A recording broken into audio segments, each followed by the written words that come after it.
साथियों, समस्याएं हमारे साथ बहुत सारी हैं। समस्याएं बहुत सारी हैं। समस्याएं हमारे साथ, हमारे सामने बहुत बड़ी है, पर्वत की तरह खड़ी है। लेकिन याद कीजिए दशरथ मांझी को, जिसने उस पर्वत को तोड़ा। समस्या हमारे सामने उस पर्वत के समान है, तो हम भी दशरथ मांझी हैं। जब तक तोड़ेगा नहीं तब तक छोड़ेगा नहीं। हमारा समाज मजबूर है। जब तक मजबूर है तब तक दिल्ली। इसलिए मजबूर समाज को मजबूत करना है, और मजबूत होगा SC ST OBC हम भारत के मूल निवासी पहचान अपनाने से। साथियों,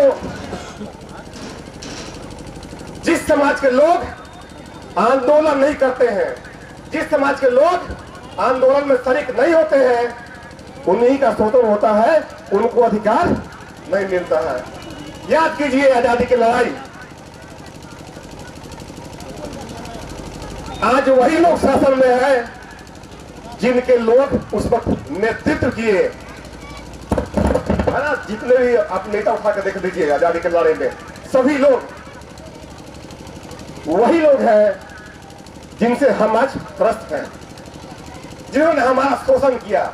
इसलिए क्योंकि आंदोलन में हम भी उतरे, लेकिन हमने एक भी लीडर पैदा नहीं किया, और हम यहां से लीडर पैदा करना चाहते हैं। नेतृत्व, लीडर उत्पन्न करना चाहते हैं। लीडर पैदा करो और अपने हक अधिकार के लिए लड़ो।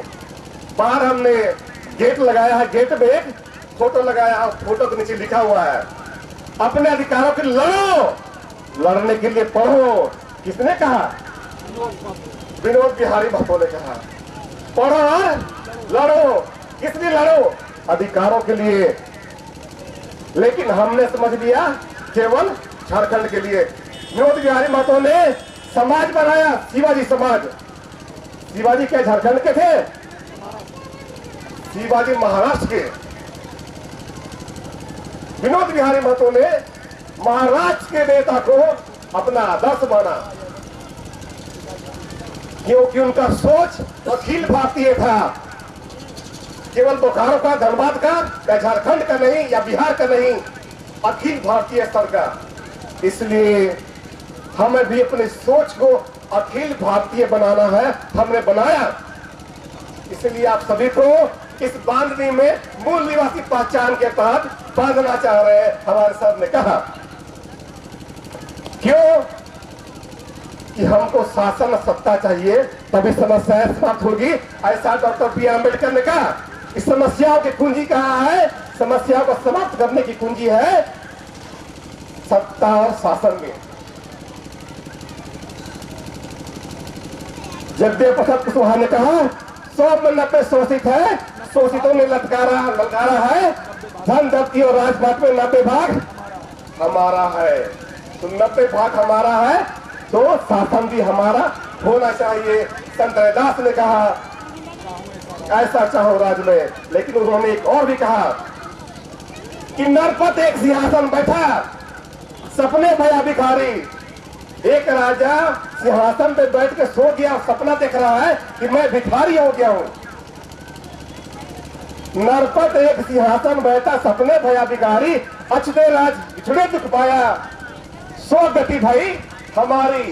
क्या हम सिंहासन में बैठकर सो गए हैं और सपना देख रहे कि हम भिखारी हो गए हैं। तो साथियों, उस सपने को भूल जाइए, और हमें सपना देखना है SP बनने का, DM बनने का, PM बनने का और राष्ट्रपति बनने का। क्योंकि उमेश सर ने कहा कि सपना ही साकार होता है, इसलिए सपना देखना आवश्यक है। मैं इन्हीं चंद शब्दों के साथ अपनी वाणी को विराम देता हूं। जय भीम, जय मूल निवासी, जय संविधान, जय भारत।